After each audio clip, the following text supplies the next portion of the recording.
Gracias, señor Reyes. Un saludo para toda la iglesia, saludos para Guatemala, para Chile, para Chicago, en Estados Unidos, y para Texas también, saludos. Feliz sábado. Bueno, hoy me toca el sermoncillo, el primer mensaje, y como se pidió en oración, esperemos la inspiración de parte de Dios que nos ayude y nos guíe su Espíritu Santo. Quiero iniciar el sermoncillo con una pregunta, hablando de lo que se menciona en la oración sobre la manada pequeña de la iglesia de Dios. Y la pregunta es la siguiente: cuando Jesucristo regresa a la tierra con gloria y poder, vendrá a su templo. ¿Dónde está ese templo? ¿Dónde está ese templo al cual regresará Jesucristo? Como hemos escuchado, el mismo señor Mortensen habló mucho acerca de que se habla de la construcción de un tercer templo. Como sabemos, hubo un primer templo que era hecho por Salomón, construido por Salomón, y el segundo templo por Zorobabel, años después de la liberación de aquellos israelitas. Pero vamos a Malaquías 3, por favor, para iniciar. Malaquías 3, empezando en el versículo 1 al versículo 6. Dice el profeta Malaquías: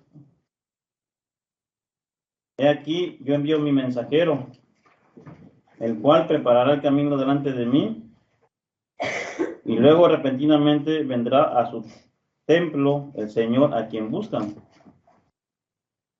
Muchos han enseñado, el mismo señor Antón habla de que esto hablaba de la primera venida de Jesucristo, pero sigamos leyendo para poder entender lo que habla Malaquías aquí y sobre cuál templo está hablando, sobre el segundo templo o el último templo. Dice: vendrá a su templo el Señor a quien buscan, el ángel del pacto a quien ustedes desean. He aquí que viene, dicen con signos de admiración, ha dicho el Eterno de los ejércitos. Y pregunta aquí en el versículo 2: ¿y quién podrá resistir el día de su venida? La primera vez, como sabemos, Jesucristo cuando vino, no vino como se está describiendo aquí en Malaquías. ¿Quién podrá resistir el día de su venida? ¿Quién podrá mantenerse de pie cuando Él se manifieste? Porque Él es como fuego purificador, como lejía de lavanderos. Él se sentará, el Señor, el Eterno, Jesucristo, para afinar y purificar la plata, porque purificará a los hijos de Leví, en este caso del sacerdocio. Los afinará como oro y como a plata, y ofrecerán al Señor ofrenda en justicia. Así será grata al Señor la ofrenda de Judá y de Jerusalén, como en los días de antaño y como en los días antiguos. Versículo 5. Entonces me acercaré a ustedes para juicio y seré veloz testigo contra los hechiceros. Está hablando de un juicio. Todavía no viene el castigo, todavía no viene ese momento en que está hablando aquí Malaquías. Dice, siguiendo leyendo, y seré veloz testigo contra los hechiceros y adúlteros, contra los que juran para engañar, contra los que oprimen al jornalero, a la viuda y al huérfano, y contra los que hacen agravio al forastero sin ningún temor de mí, ha dicho el Eterno de los ejércitos. Entonces aquí en este primer versículo del capítulo 3, habla de que va a enviar un mensajero para preparar su venida y viene a su templo. ¿Cuál es ese templo? Es el templo que fue construido por Zorobabel. Ese templo, como saben ustedes, fue destruido en el año 70 después de nuestra era. 40 años después de Jesucristo, de que haya resucitado, fue destruido ese templo. Vayamos al libro de Ageo, por favor. Profecía del tiempo del fin. Vamos a leer Ageo capítulo 2, iniciando en el versículo 3.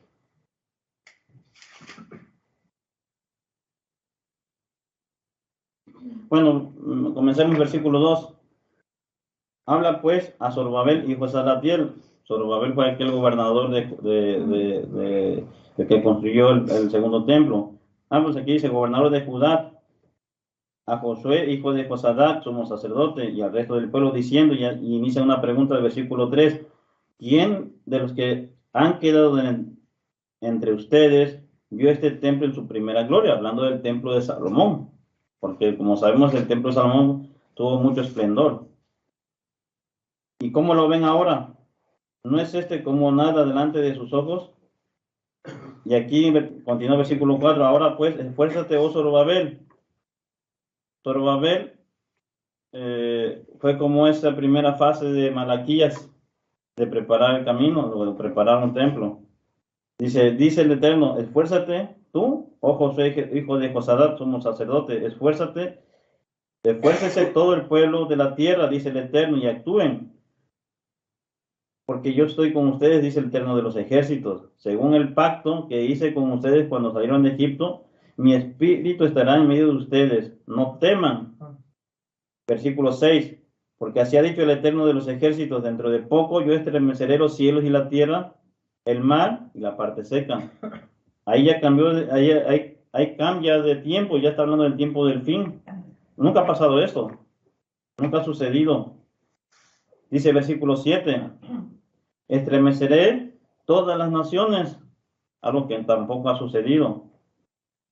Y vendrán los tesoros deseados de las naciones y llenaré este templo de gloria. No está hablando del templo de Zorobabel, el segundo templo, el cual fue destruido en el año 70. Está hablando de un templo del tiempo del fin. Repito, y llenaré este templo de gloria, ha dicho el Eterno de los ejércitos. Mía es la plata y mío es el oro, dice el Señor de los ejércitos. Muy importante lo que dice el versículo 9. Aquí no habla, para más específico, no habla del segundo templo. Dice, la gloria de este último templo será mayor que la del primero, hablando de Salomón.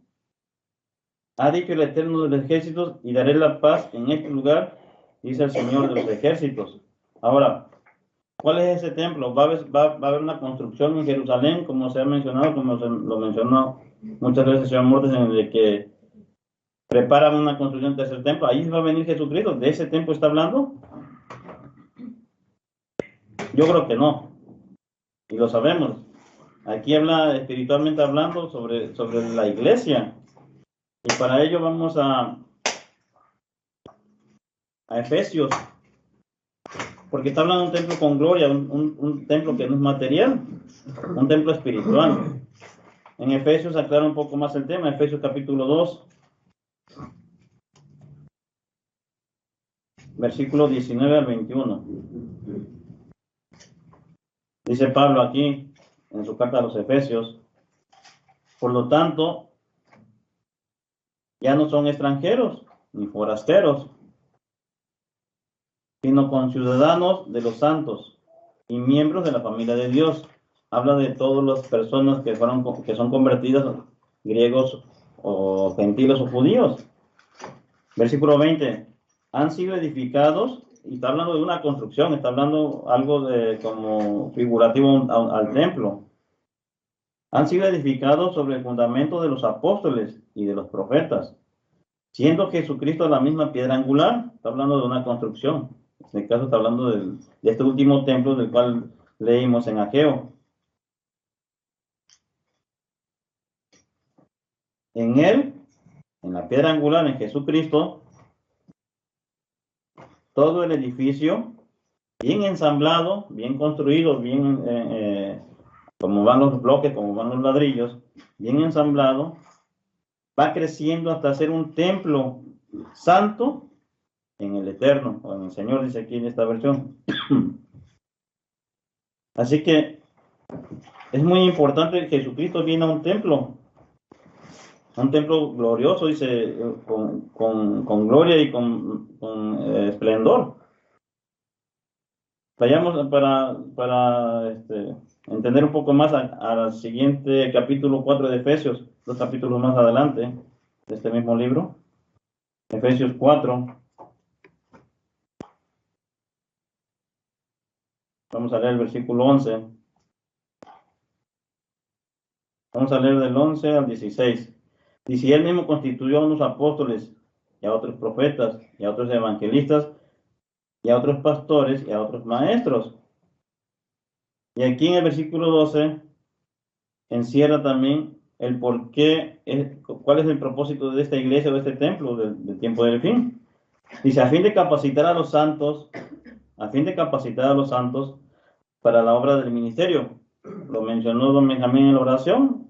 Nosotros estamos siendo preparados para enseñar, para preparar a personas. Dice, a fin de capacitar, versículo 12, a los santos para la obra del ministerio, para la edificación del cuerpo de Cristo. Decía, yo estudiando este tema, un folleto, no era folleto, es una revista, el comunicado. No sé si muchos se acuerdan que fue de los años 70, unas publicaciones de la Iglesia de Dios Universal. Y en esta revista, el comunicado, decía el señor Armstrong que muchos creían que la comisión de la Iglesia, su principal comisión era predicar el Evangelio del mundo. Y él decía que no. El propósito principal de la iglesia es lo que está hablando aquí, preparar al cuerpo de Cristo, preparar a este templo para cuando Él venga. Ese es el principal propósito de la iglesia. Por eso yo le preguntaba, ¿cuál es el templo al cual va a venir Jesús?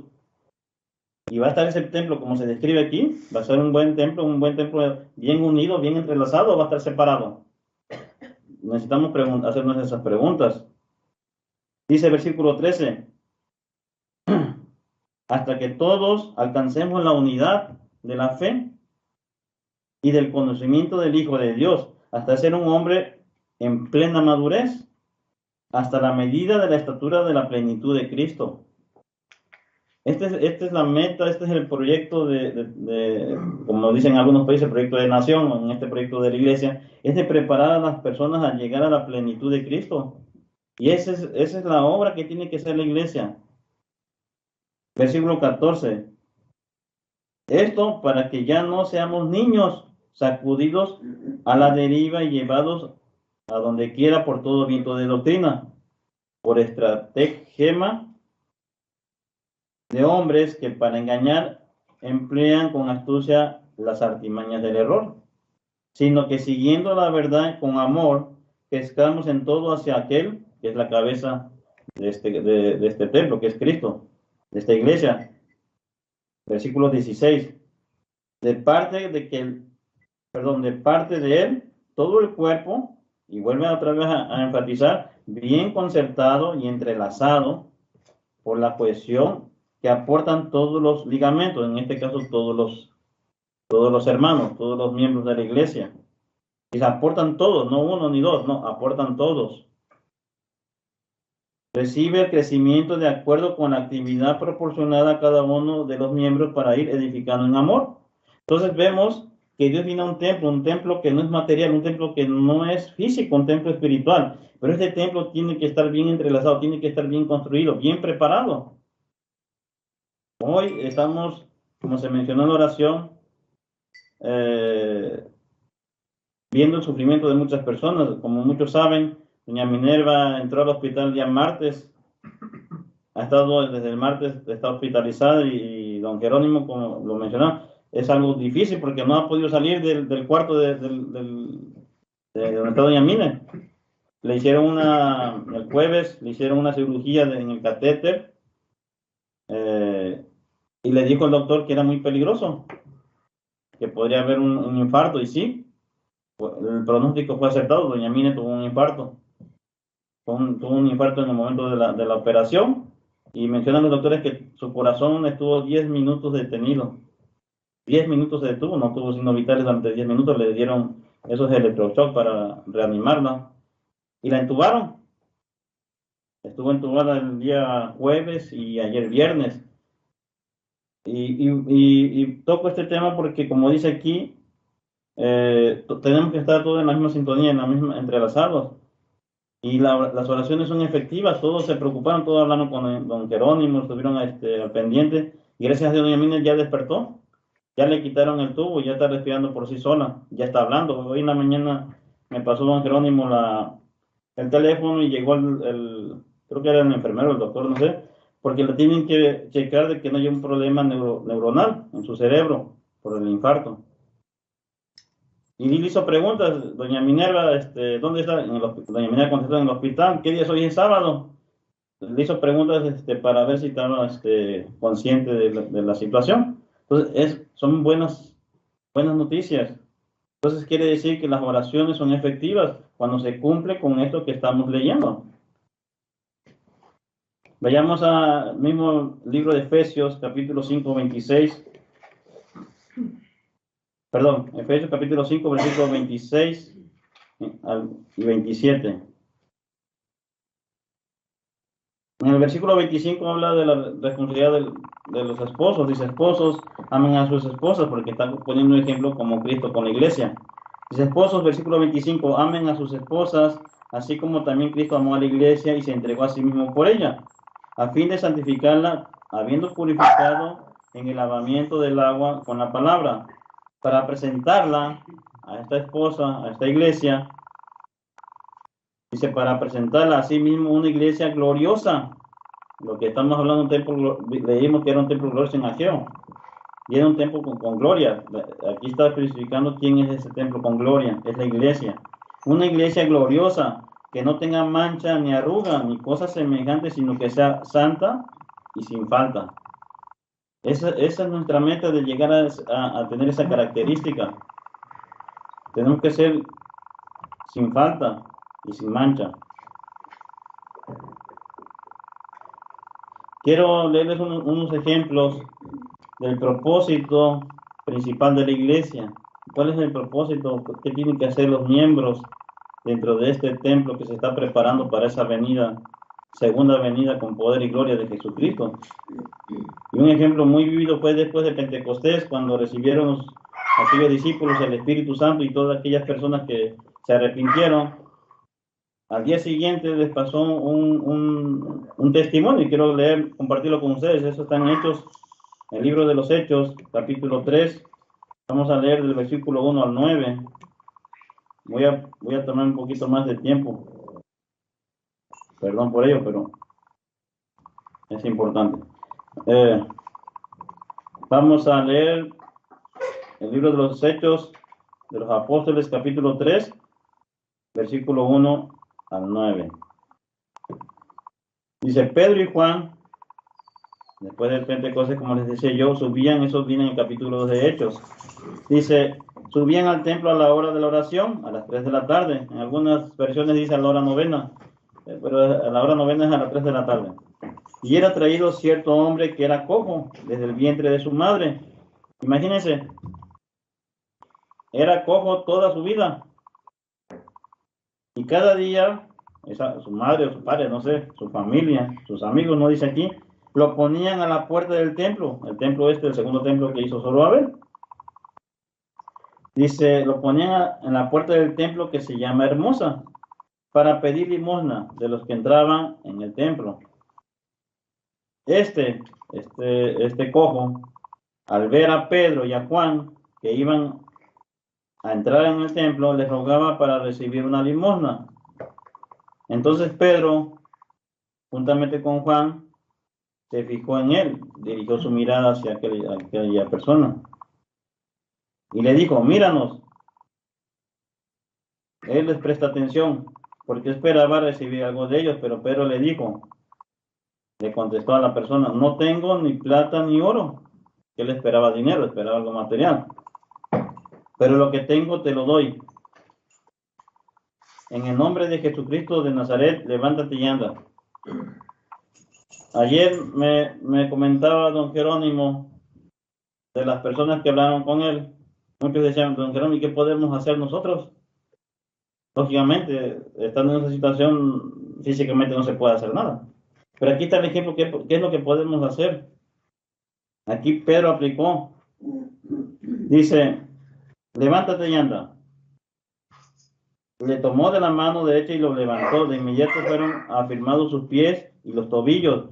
Y dio un salto y se puso de pie y empezó a caminar. Y entró con ellos en el templo, caminando, saltando y alabando a Dios.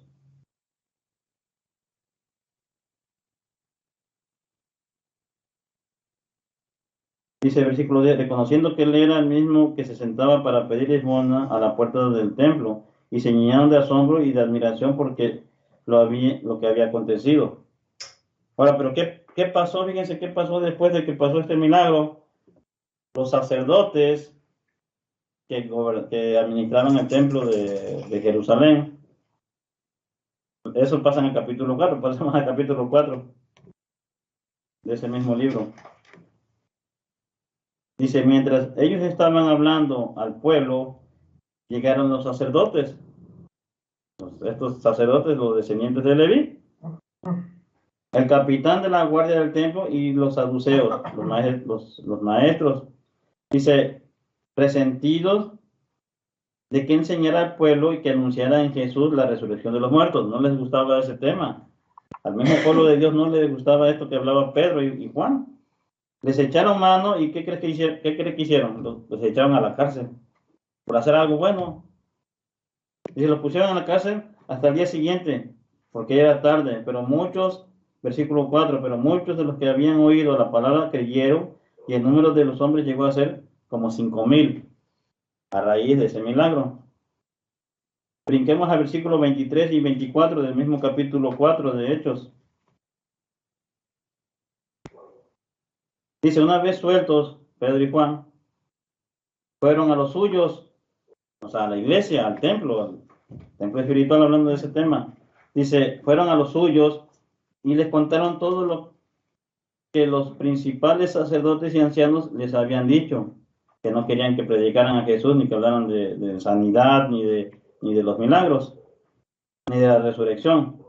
Cuando ellos los oyeron, la iglesia, los miembros, de un solo ánimo, alzaron sus voces a Dios y dijeron, soberano, se pusieron en oración en apoyo a estos dos apóstoles. Soberano, tú eres el que hiciste el cielo y la tierra, el que hiciste el mar y todo lo que hay en ellos, y que mediante el Espíritu Santo, por boca de nuestro padre David, tu siervo dijiste, ¿por qué se atemorizan las naciones? Hablando del himno que cantamos. Y los pueblos, ¿por qué traman cosas vanas? Se levantaron los reyes de la tierra y sus gobernantes se consultaron unidos contra el Señor y contra su ungido.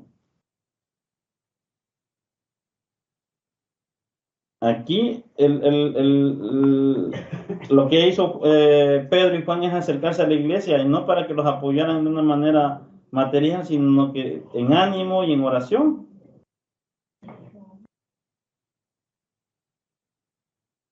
Pasemos al capítulo 12 de este mismo libro, de los Hechos, otro ejemplo. Esto es cuando Pedro fue encarcelado. Pedro dice entonces, en aquel tiempo el rey Herodes echó mano de algunos de la iglesia para maltratarlos. Y a Jacobo, el hermano de Juan, lo hizo matar a espada. Fue un mártir, como ustedes saben, Jacobo, el hijo de trueno. Al ver que esto había agradado a los judíos, procedió a prender también a Pedro. Les gustó ver que mataran a Jacobo, fíjense. Así estaba aquella nación. Eran entonces los días de panes sin levadura.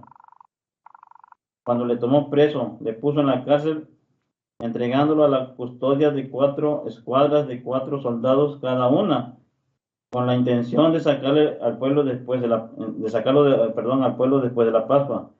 Así que Pedro estaba bajo la guardia en la cárcel, pero la iglesia, ¿qué fue lo que hizo la iglesia? Se hizo de la vista gorda, como decimos, o sea, no le importó lo que le estaba pasando a Pedro, no. Dice la iglesia, sin cesar, hacía oración a Dios por él. Y no quiero seguir leyendo, pero Pedro fue rescatado de la cárcel milagrosamente. Ustedes lo han leído.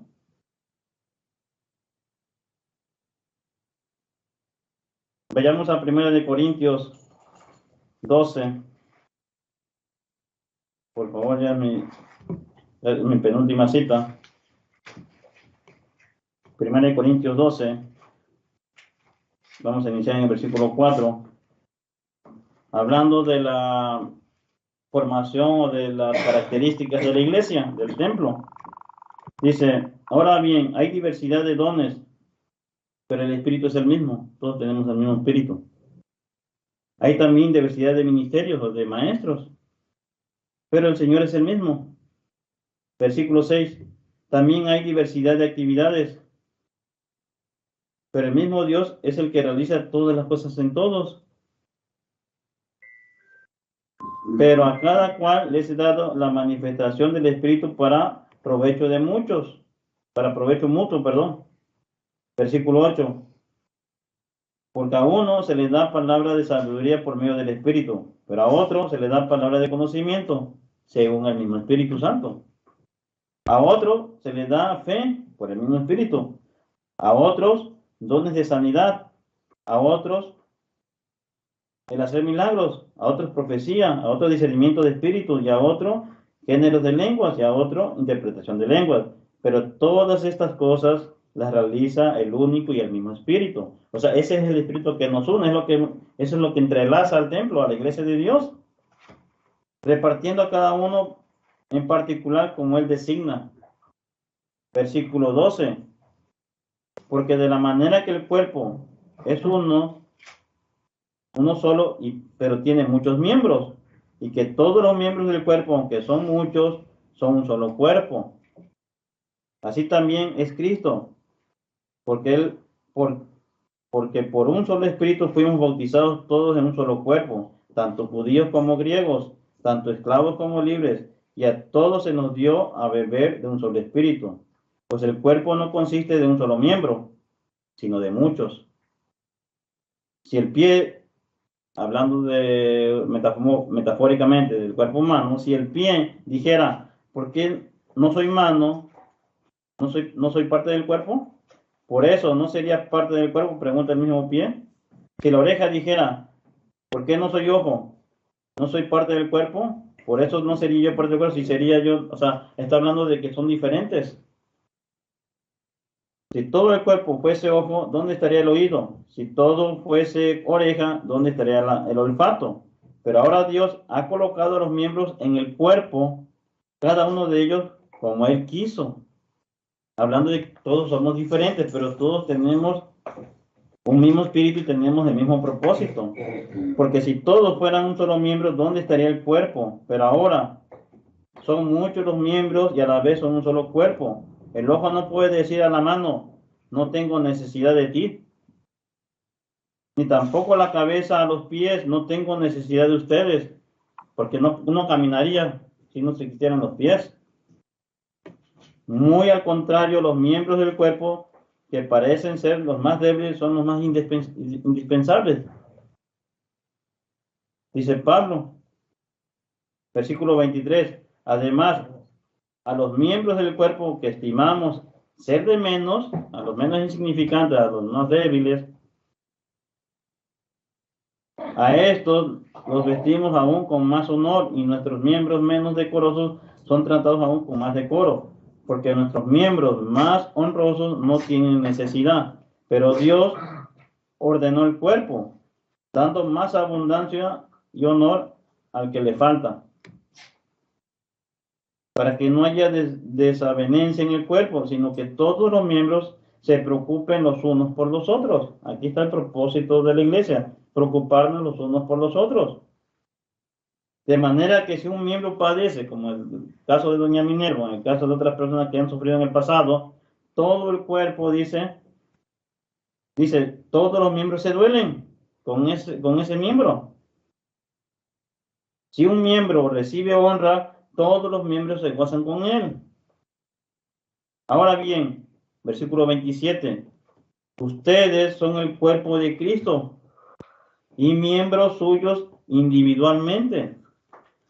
A unos puso Dios en la iglesia, primero los puso como apóstoles, en segundo lugar como profetas, tercer lugar como maestros, después los que hacen milagros, después los dones de sanidad, después los que ayudan a la iglesia, los que administran y los que tienen diversidad de lenguas. Y pregunta aquí Pablo en versículo 29, ¿acaso son todos apóstoles? ¿O acaso todos son profetas? ¿Acaso todos son maestros? ¿O acaso todos son milagros? Y así va diciendo. Y versículo 31, con todo anhelen las mejores dones. Y ahora les mostraré un camino todavía más excelente. Así que esforcémonos de estar unidos en oración, que es el propósito principal, como lo hemos leído. Es el que puede obrar a la distancia. No tenemos que estar cerca de la persona, no tenemos que estar ahí con ella. Si podemos, sí. Pero si como hoy con tanta distancia, es una de las herramientas que podemos utilizar para que cuando venga Jesucristo a su templo, a ese templo del cual habló en Malaquías y en Ageo, sea un templo fuerte y va a venir a hacerlo con gloria y con poder. Así que tengamos esto en mente para los días difíciles que vienen en adelante.